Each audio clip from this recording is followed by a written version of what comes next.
Good morning बच्चों। चलिए तो आज हम अगेन अपने नई वीडियो के साथ हैं, जिसमें हम आज बच्चों डिस्कस करेंगे ISS पेपर 2021 पेपर 1। ठीक है, तो क्वेश्चन नंबर 18, 19 और 20 आज हम तीन क्वेश्चन डिस्कस करेंगे, क्योंकि तीनों क्वेश्चन का जो इंफॉर्मेशन है वो एक साथ दिया हुआ है। क्या इंफॉर्मेशन है?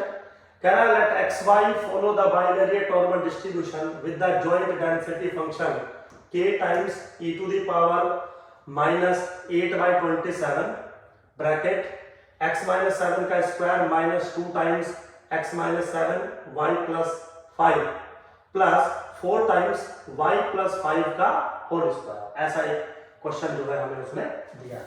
चलिए मेरे बच्चों, तो सबसे पहले तो थोड़ा इसको साइड में लेते हैं।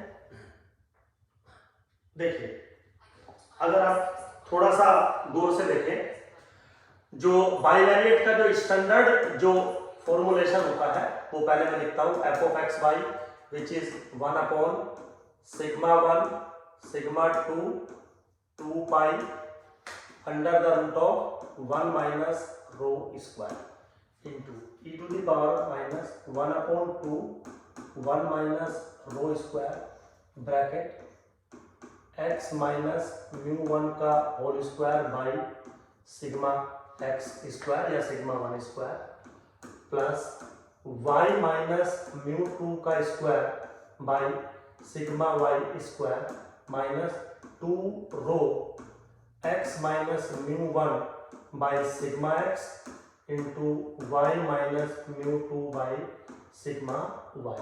ऐसा मेरे बच्चों जो है जॉइंट डेंसिटी फंक्शन होता है बाइवेरिएट नॉर्मल का। सिंपल है बिल्कुल, लेकिन यहां पे जो दिया गया है आपको, जो जॉइंट डेंसिटी फंक्शन दिया गया है आपको f of x y, वो दिया गया है k times e to the power minus k 8 by 27, ठीक है, ब्रैकेट क्लोज x माइनस 7 का whole square plus 4 times y plus 5 का whole square minus 2 times x minus 7 और y प्लस के 5। ये आपको जॉइंट डेंसिटी फंक्शन दिया गया है। अब इसमें पूछा गया है what are the values of variance of x and variance of y, मतलब वेरिएंस ऑफ x और वेरिएंस ऑफ y का वैल्यू आपसे पूछा गया है। सबसे पहले तो बच्चों मैं इसको थोड़ा सा अगर स्टैंडर्ड फॉर्मेट में कन्वर्ट करूं तो इस 4 को मैं नीचे लेके आ सकता हूं। तो मैंने क्या किया, इस 4 को यहां से हटाया और इसको मैं इसके नीचे 1/4 करके मैंने लिख लिया। अब आप ये क्वेश्चन बहुत लेंथी है अगर आप ट्रेडिशनल तरीके से कंपैरिजन करोगे तो, लेकिन ऐसे करना नहीं है। पहले आराम से आप एक बार जरा क्वेश्चन को सोचिए। देखिए, आप इस टर्म को देखिए, x माइनस म्यू 1 का whole square upon something y minus mu 2 का होल स्क्वायर अपॉन समथिंग। तो ये वाली टर्म बिल्कुल सेम तरीके से मैच कर रही है, डिवाइडेड बाय 1 कर दिया मान लीजिए, ऊपर वाली भी मैच कर रही है, नीचे 1/4 है। अगर कोई भी नंबर आप ब्रैकेट के बाहर से अंदर लेके आते हो तो यहां पे जो नंबर बनेगा नीचे, ये जो नंबर बनेगा उसका 1/4 बनेगा। क्यों बनेगा? क्योंकि ऑलरेडी 1/4 इसके नीचे है। तो इसका मतलब ये है कि जो भी वेरिएंस ऑफ y होगा वो वेरिएंस ऑफ x का 1/4 होगा, ये कंफर्म गारंटी है। तो थोड़ा सा मेरे दिमाग में हिंट आया कि भाई क्योंकि यहाँ 1/4 ऑलरेडी है, आप कोई भी नंबर बाहर से अंदर लेके आएंगे और तो कुछ कर नहीं सकते आप, तो वो 1/4 हो जाएगा। इसका मतलब जो भी वेरिएंस ऑफ y होने वाला है वो वेरिएंस ऑफ x का 1/4 होगा, कंफर्म। तो अगर आप एक बार थोड़ा सा गौर से क्वेश्चन को के ऑप्शंस को एक बार जरा आप अगर चेक करें तो ऑप्शन ए जो कह रहा है कि वेरिएंस ऑफ x है 9/4 और वेरिएंस ऑफ y जो है 9/16, तो यहां पे वो कंडीशन सेटिस्फाई हो रही है। अगर आप आगे देखें 9/16 9/32 नहीं हो रही है, 9/4 9/32 नहीं हो रही है, 9/16 9/16 नहीं हो रही है। तो या तो आप यहीं से टिक कर दीजिए कि ऑप्शन नंबर जो ए है this is our correct option, और बिल्कुल करेक्ट ऑप्शन। लेकिन क्योंकि 3 क्वेश्चन और भी दिए गए हैं तो थोड़ा सा हमें इसको फर्दर सॉल्व करना पड़ेगा। लेकिन एक हिंट मैंने आपको दे दिया कि वेरिएंस ऑफ एक्स और वेरिएंस ऑफ वाई कैसे ब्रेक होंगे। तो चलिए जी फर्दर आगे हम इसको सॉल्व करते हैं। तो सबसे पहले तो मेरे बच्चों अगर आप इसको देखें, बहुत सिंपल क्वेश्चन है, बस आपको थोड़ा ब्रेक करना आना चाहिए। मैं इसको कैसे ब्रेक करूंगा, के मैंने बिल्कुल सेम रखा, e to the power minus, ये जो 8/27 है ये कुछ इस तरीके से आपको डिनोट करना है और एक नंबर अंदर लेके जाना है, कम से कम जहां पे यहां पर 9/4 बन जाए, क्योंकि वेरिएंस जो है वो 9/4 हम लोग सजेस्ट कर रहे हैं x का। तो मैं इसको लिख सकता हूं this is e to the power minus के 1/2 जो मुझे चाहिए था इंटू 4/9 जो मुझे अंदर लेके जाना है इंटू 4/3 जो बच गया। Very simple. अभी मैंने सिर्फ इस वाले पार्ट को ब्रेक किया है, बाकी मैंने अभी कुछ नहीं किया और कुछ अपने माइंड में लॉजिक रख के ब्रेक किया है, ऐसे मुंह उठा के ब्रेक नहीं करा है। ऐसे तो बहुत सारे ऑप्शन ब्रेक करने के हो सकते थे। अंदर क्या है, x माइनस 7 का whole square plus y plus 5 का whole square divided by 1/4 minus के 2 टाइम्स x माइनस के 7 और y प्लस के 5 ब्रैकेट क्लोज। अब मैं इसको बच्चों थोड़ा सा ऐसे लिख सकता हूं, this is k times e to the power minus के 1/2 into 1 under the root of 1 minus 1/2, 1 minus 1/2 का होल स्क्वायर यानी कि 1/4। आप चाहे तो चेक कर सकते हैं, देखिए इस ये जो नहीं पर रूट नहीं आएगा यहाँ, एक सेकेंड रूट मत दो, चलिए मैं डायरेक्ट नहीं लिख रहा हूं, मैंने इसको यहीं पे छोड़ दिया 4/3 को, ठीक है, और इस वाले नंबर को मैं अंदर लेके जा रहा हूं।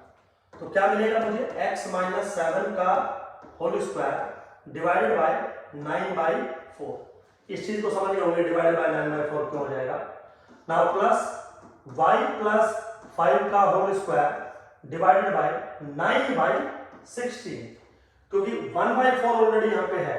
नाउ माइनस के 2 times x minus 7 divided by under the root of 9/4 into y plus 5 divided by under the root of 9/16, और जो बच गया मेरा वो इंटू 1/2। आप चाहो तो कैलकुलेशन करके देख सकते हैं, इसका जो मल्टीपल आएगा वो 9/4 ही होके आएगा।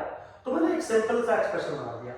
अब ये जो 4/3 है आपका, इस पे थोड़ा काम करते हैं।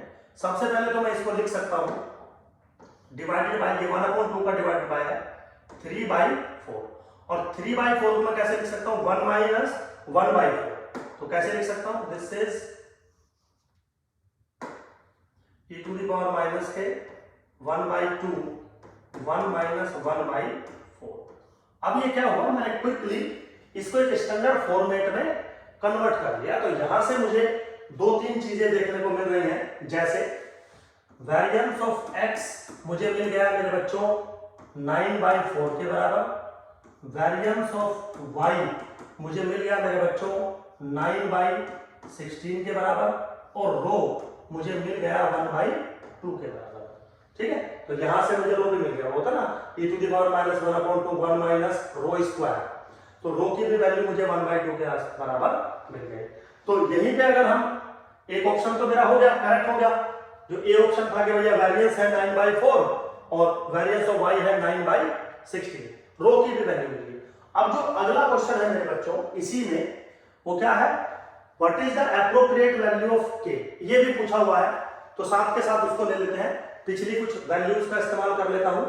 वेरिएंस ऑफ x जो मेरे पास आया था 9/4, वेरिएंस ऑफ y जो मेरे पास आया था दिस इज 9/16, और जो मेरे पास रो आया था वो 1/2 के बराबर आया था। अब अगर हम कंपैरिजन करें तो k एक्चुअली क्या होता है, 1/2 pi sigma 1 sigma 2 into under the root of 1 minus rho square. Actually में ये हमारा एक्सप्रेशन होता है। अब सारी वैल्यूज आपको पता है मेरे बच्चों, 1/2 pi sigma 3/2 sigma 2 3 4 into under the root of 1 minus 1/4 यानी कि 3/4। तो this is the root of under the root of 3/4। ठीक है, अब जैसे ही आप इस चीज को कैलकुलेट करोगे, वेरी सिंपल, वैल्यू आ जाएगी 0.51 डिवाइडेड बाय 5। आप कैलकुलेट करके देख सकते हो मेरे बच्चों। तो यहीं पे मुझे जो सेकंड मेरा जो क्वेश्चन था 19 वाला, उसका ऑप्शन मिल गया सी। सिंपल है बिल्कुल, कोई भी रॉकेट साइंस नहीं है, बस जो पिछली कुछ इंफॉर्मेशन मुझे चाहिए थी वो इंफॉर्मेशन मेरे पास होनी चाहिए थी। ठीक है, चलिए तो 2 क्वेश्चन निपट गए।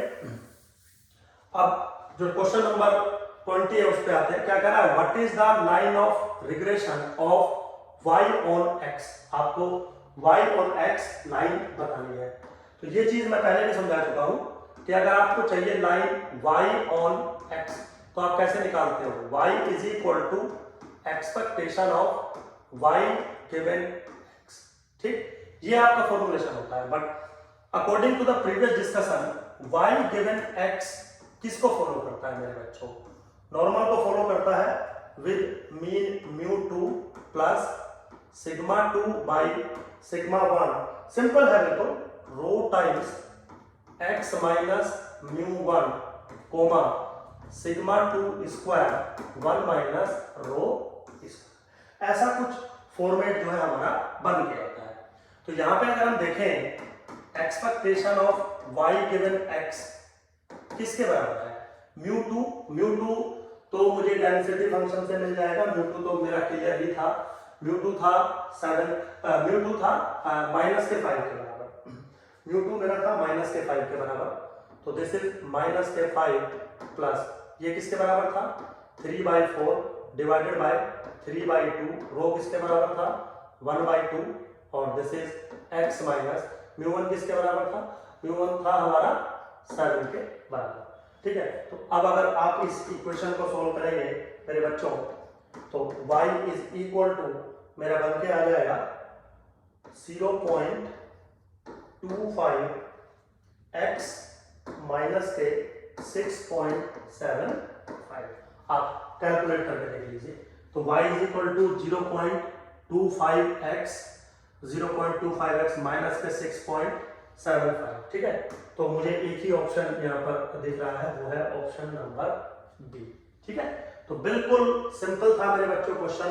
कोई भी इसमें जो है रॉकेट साइंस आपको नहीं लगी होगी, बस थोड़ी थोड़ी बातें आपको पता होनी चाहिए। हाँ, अगर आपको ये हिंट नहीं मिलता कि आपको 8/27 को ब्रेक कैसे करना है, तो फिर ऑलमोस्ट इम्पॉसिबल टास्क है ये। मतलब बहुत टफ हो जाता, बहुत लेंथी क्वेश्चन हो जाता। IASS में उतना समय नहीं होता, तो थोड़ा सा हिंट इस टाइप का ले लिया करो, क्वेश्चन इजी बन जाता है। चलिए, होप सो आपको समझ में आया होगा। Thank you very much.